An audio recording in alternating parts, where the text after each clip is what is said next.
Hello, welcome to the Marriage Underdogs radio show. I'm your host, Chris A. Matthews. And once again, I have another phenomenal guest. And yes, you guessed right. It is a licensed marriage and family therapist. I have Leon Matthews, brother from another mother. No, we have the same last name. Leon and I met actually several years ago. We went through the same Yep. program, same master's program. Leon, so glad that you're here. So glad that you're here. Well, Chris, I am so excited to be here, man. I tell you, I was so excited after we had a conversation and we were able to kind of talk about how to expand the conversation greater. And so I'm just happy to be here. So thank you for this venue. Thank you for this opportunity. And hey, man, just hit me with your best shot. Absolutely, man. We about to get down into it. So I always start, especially with my Black males that are licensed marriage and family therapists. What got you into this field? Because we represent a small margin or portion of marriage and family therapists and clinicians in general. So I always like to start with that question. Wow, that's absolutely a great question, Chris. I would say that this career kind of chose me a little bit rather than me choosing it. Over my lifetime, I've been blessed to be able to be in lots of different jobs and lots of different organizations, and in doing so, it has given me what you be considered a soft ear to be able to listen to people, which is a skill and a talent to be able to just listen to people. I had the opportunity to spend over 20 years in talent management, or as some people call it, human resources. And in doing so, it allowed me the opportunity to be to work with employees and their families, especially from an employee relations standpoint. And those were great times for me to really listen to some of the things that employees were dealing with and what they were coming to work with and some of the challenges that they were facing at home. And so it allowed me an opportunity just to really learn from them.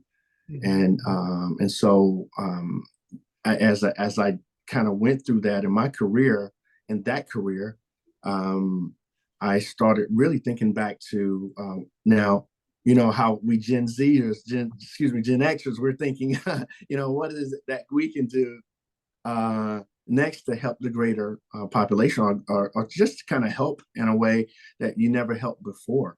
And so about 9 years ago, I started this journey in terms of becoming and being a licensed marriage and family therapist.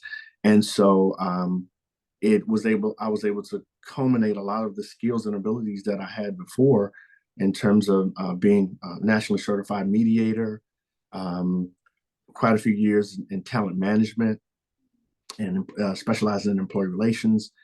And then just being a person who had a soft ear, a person who could just kind of see the good in individuals, think from a strength-based perspective, and then just kind of let this kind of career just wash over me. And sometimes, you can go to school or go to college, if you will, and have a major. And like I did, my major was transportation logistics, majoring in business and economics.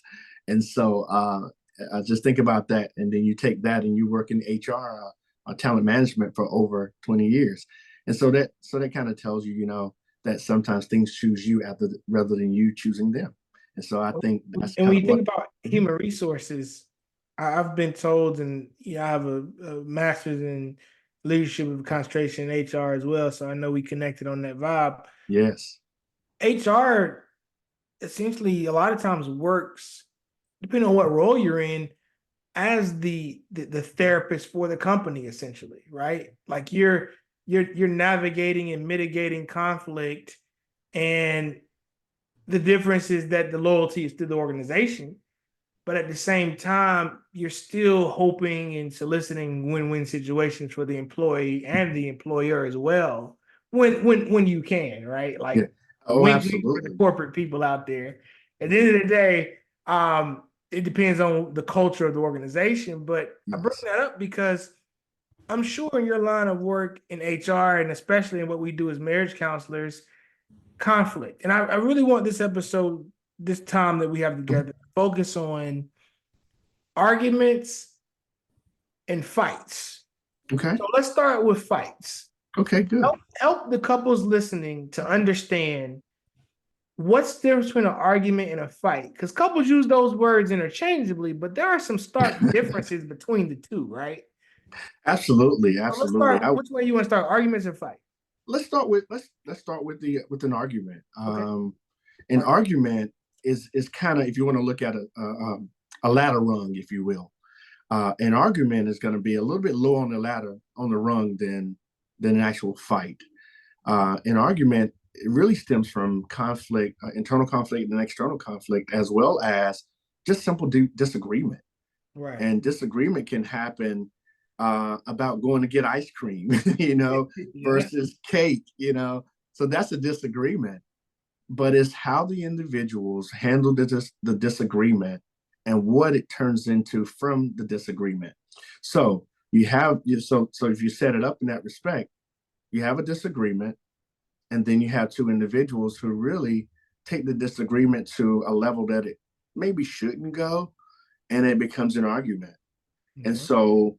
so when you're looking at that, you're looking at communication styles between the two individuals. You're looking at stressors and Mhm. as well as triggers.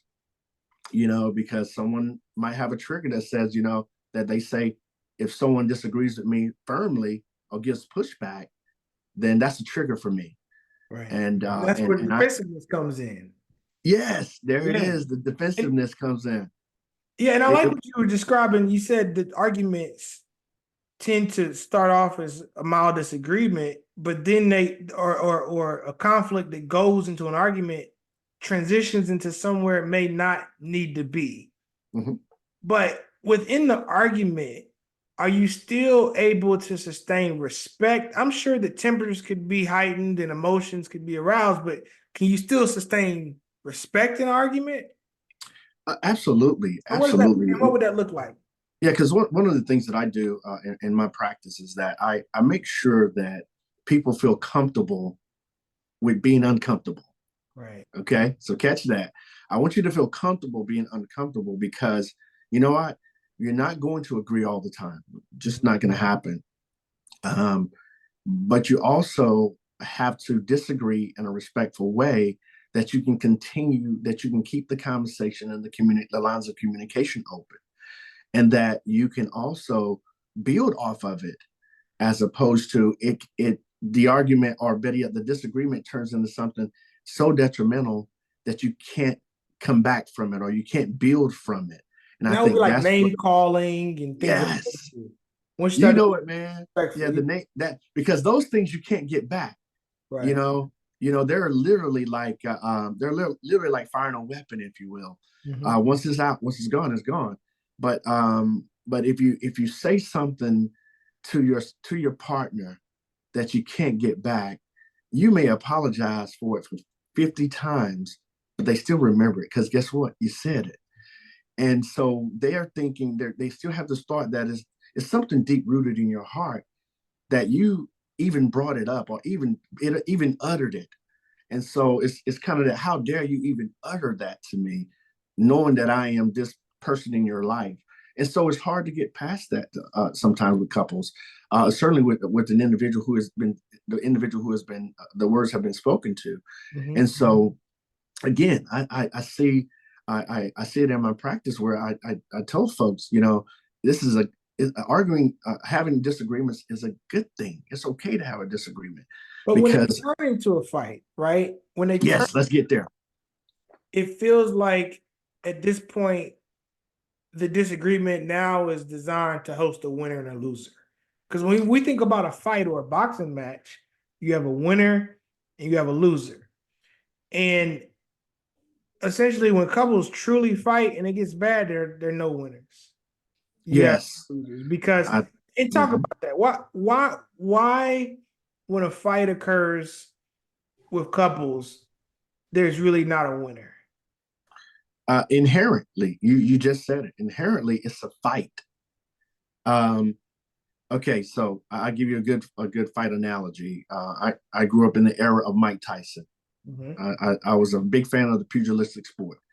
And so when Mike Tyson would come to the ring, he would come ready to fight. Okay. So couples come to the ring sometimes ready to fight. And when Mm. they get into the ring to fight, everybody gets a blow. Everybody's going to get a hit. And so that's why both people are injured. And there's sometimes they're not just physically injured because unfortunately things can become a domestic violence and or internal intimate violence type of situation, but they're emotionally injured. They are respectfully injured by this fight because this fight is out of control and they can't bring it back and they can't get back to what we would consider homeostasis. They can't get back to that And that norm. playing field where they were good, if you will. And so when you're looking at the design of a fight, the design of a fight is that both parties are going to put up a good fight. And so it's you often hear the term fighting fair, and I've used it myself about fighting fair. But I often, but I couple that with when it comes to fighting fair, you have to leave the individual with respect, with dignity, with a thought that I'm not ending the relationship because of this fight. I'm not abandoning you. I'm not putting that fear in you that the relationship is over. We just simply fought, and now we have to figure out where do we go from here since we had this fight. And I Right. think that's a big thing to keep in mind. Something that you made me think of when you look at Mhm. professional boxing match, Mhm. the fighters have gloves. Yeah. The gloves are designed to reduce some damage that could come by way of an open fist. Hmm. They're also designed to reduce the damage of the fighter, right? Like you're less likely, I'm not a boxer, so do it interject if this is not right, but I would Hmm. assume you're less likely to break your hand with a boxing glove than without a boxing glove. Absolutely. Okay. Um, you're also going to be able to cause some severe damage with a boxing glove, but it's going to take a couple more hits with the boxing glove than without the boxing glove, right? So, so the glove is there for some added layer of protection, even though it's still going to be a conflict, right? Yes, yes, and So, you can so I consider it think a bit of a about like, barrier. yeah, Barry. So fighting fair, then what you were talking about, let's create a space where when we have a fight, we can both walk away. And you mentioned walk away with dignity, walk Mhm. away with respect. What are some other things that couples that are listening can hear, which are important to walk away from the fight with? So, what do you need to walk away with? What do you need to walk away from the fight with? And what Okay. are you seeing couples not do when they fight? What first? Let's bite off this. So walk away with. You want to. We talked about walking away with dignity and with respect and things like that. You also want you want to walk away with your own individual reflection in place. And so with every fight, if you will, since we're using the term fight, there's um there's an opportunity for you to do two things: to either grow or to fall back in your grow forward or to fall back in your growth.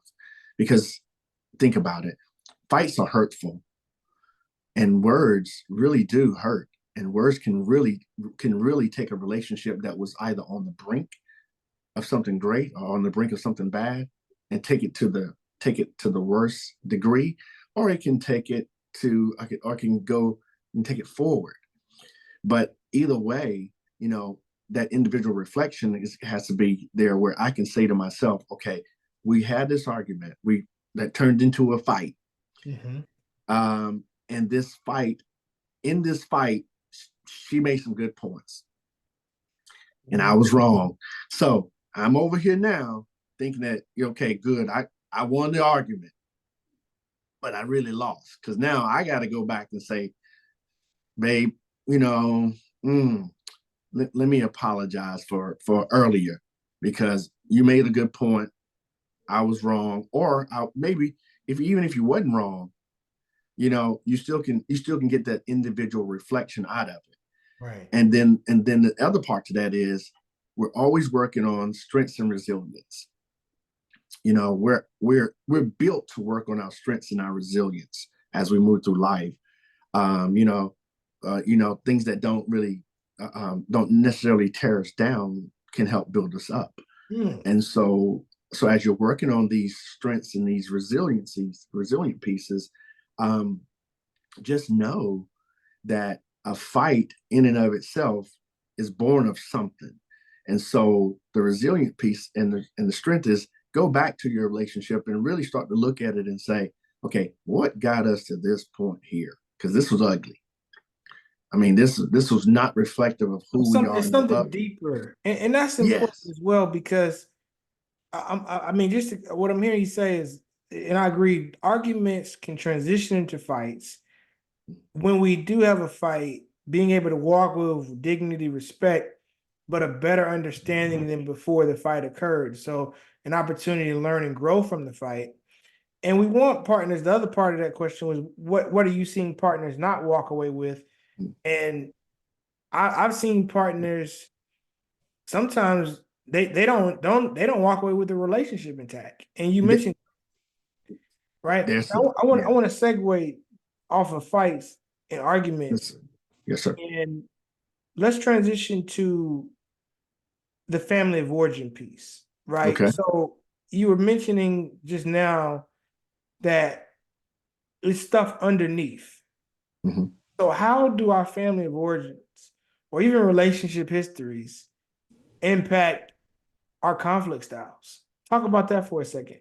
Oh wow. I mean, that's absolutely big. That's one of the major things that I do in my first sessions with clients, with couples, is I talk with them specifically about families or their family of origin, Mhm. because it plays such a major role. When you talk about how you react and respond to someone, and how you deliver a message Mhm. and your communication style, even to attachment styles. All those things are very reflective of how you were raised. Nature versus nurture plays a role in that as well. But they all play a role in it. Your family of origin plays a huge role in it. Um, how you are dealt with as a child, and the culture upon which that you came up in, as well as how you were socialized as a young person, will also show itself in your adulthood, young adulthood, and your adulthood, because it's what it's what you learned. It's a learned behavior. And so I often ask couples, how were you raised, or what did you see growing up? And they'll reflect upon, hey, my mom and my dad uh, would argue, and then they would go their separate ways for 2 or 3 days. Mm, So you argue with your partner, your spouse, and then you go your way for 2 or 3 days. Guess where you got that from? right. You got that from watching your parents do that. Yeah. Exactly. And that's helpful. Now I want to ask you this. It was transition out Yeah. into a list of specific solutions you find the couples can immediately implement. So if you're listening and or if someone's out there who has had a lot of conflict, arguments, fights with their partners, I'm a firm believer that counseling works, right? Mm-hmm. But prior to getting into counseling, or if a couple is not ready for therapy, but they want to engage in some type of mediation or mitigation of the conflict, what can they do? What about two or three things couples can do at this point? Let's see. Well, I would say first and foremost, they need to choose each other Mm, rather than anyone else, and rather than anything else. That's first and foremost. You want to choose one another, and that really speaks for itself. You can get caught up in work. You can get caught up in children activities. You can get caught up with friends and family and Facebook and social media and all these different things. But you need to choose one another. So don't quit engaging because it's hard, right? And a lot of times Absolutely. when couples are engaging in conflict, they retreat because it's easier to just be away from each other than it is to keep engaging and it be a fight or argument Yeah. that potentially can ensue. Yeah. It's that whole idea and concept of I just want to keep the peace. So So if I turn keep the toward, not away. exactly, there you go. Okay. And I'm turning that on his head and saying, yeah, you can keep peace, but you need to turn towards each other while doing so.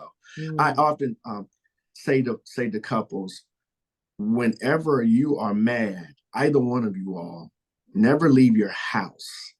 I know, sounds weird, but I say don't never leave your house. Let me tell you why. I say that because if you're going to choose that person more than anybody, you've already chosen them. You went to the altar, you went to justice of peace, or however you got married, however your union began.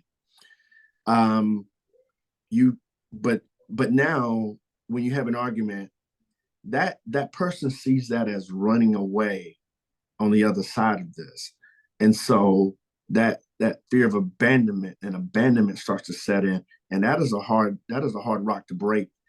Certainly, as a therapist, if you ever had to deal with that, Chris, you would know that's a hard rock to break, man, into a yeah. small rock. And Yeah. then Now I there's would a say, resentment that yeah, when times got tough and it was hard, you told me you're not gonna sit here and be with me. You're not that's gonna be up for the journey. I can't It's trust you. almost it's like the ceiling has now began to wither and there's a hole and the security can seep through. Yes, and now I can't trust the relationship, Yeah. and so that sets in another fear, if you will. Another point that I would offer up to them is in that same along that same line is to make your relationship a priority. Mm. How So about intentionality. intentionality? Yeah. It's everything that you plant, seed, and water grows essentially, and so your marriage is a plant, seed, and water opportunity. You're going to always plant seed and water in it. You're watering it all the time, and so you want it to grow. So you have to make it a priority. And then I would say another thing that you will need to do along those lines is also make this shift, and this shift in your marriage, and that shift is to make the shift from one person holding the marriage to both people taking responsibility for the marriage. Hmm. And I say that because if you're moving in a marriage and you're trying your very best to keep it together, then you're keeping it together of your own doing. And you need two parties that want the same thing in order for it to survive, for it to flourish, and for it to literally to survive. To be quite honest, Definitely. and then I guess I can throw one more out there, and that is that would be to understand that relationships change. How about that? Right. Yes. Yeah, oh my gosh, they change. And you have to be able to pivot with the relationship as it changes. Yeah. Um, you're going to have the introduction. You may have the introduction of children, a new house, a new career, a new car, new home, parents getting older. You might have to take care of them. They might have to come into your house. You might have to live with them. You might have to. They may pass away. There's a myriad of things that could happen in a relationship that changes it. And so as you Like sit it's there, like a little mini. It's like a lot of little mini marriages into one big marriage. it is. I like that. Yeah. That's a very good analogy there. So as you sit there on the day of your marriage, the day of your wedding, excuse me, you'll find that all that you see before you is this one person in front of you, but there's so much behind both individuals on that particular day that you really haven't thought about. And so during some But of the and just that's the point though, right? Like a lot of men and women for that matter, just couples in general will say, well, I want a long courtship because I want to really know who I'm marrying. mhm, Well, there should be a baseline. I'm not saying you don't want a courtship phase, but the courtship phase is only going to be so long because at some point you get to a time within the relationship where if we embrace the fact they're always changing, then you could date the person forever. mhm, It's really called the marriage because within the marriage they're changing, within the courtship phase, they could be changing. So you're really looking for core functions, right? Like I think in my own marriage, my wife, one of her core functions is that she's a believer in God. She's a Christian. So her Mhm. core function will be her love for Jesus Christ, right? Like that won't go away. That's a core function. Gotcha. Hmm. Another core function, she's a natural nurturer. So despite what she's going through, she's going to always be nurturing. That's a core Yeah, function. that's So I good. think that we look beyond core functions, but that's what the marriage is about. You gave that beautiful metaphor of how when you get married, there's so much behind those two people. Hmm. Part of the marriage, or really the entire journey of the marriage, is learning everything behind that person. Because it takes a lifetime Yeah, it to does. really learn everything behind that person. And as you learn one thing, it's going to change. It's like this remove, it's always changing. It's never going to be stagnant. Right? So once you get one part, it's moved over here. Yeah, it is. It is. Yeah, it's a moving thing. Is it? It's a it's one of those things that you just have to keep up, and that's why I Mm. say it's.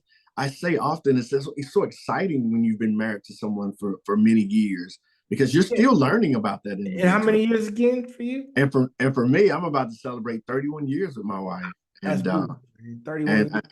I know I don't look it, but yeah. Yeah, that's But it has been yeah. it's been a great journey, and that journey has been structured around me really learning her, and just learning all the nuances about her, and then also backing off in the areas that I don't need to know about. That she Mhm. that that's her private space, and that's who she is. That's what makes her up as an individual.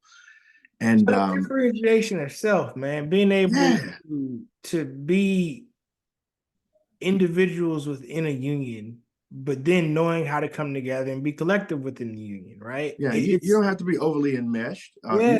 You can certainly have a lot of the connections, but I Mhm. don't have to be overly enmeshed in what she does and who she is because her own individual, and I She has love her that. own autonomy. Yeah, absolutely. And if you met her, you And that's trust what me.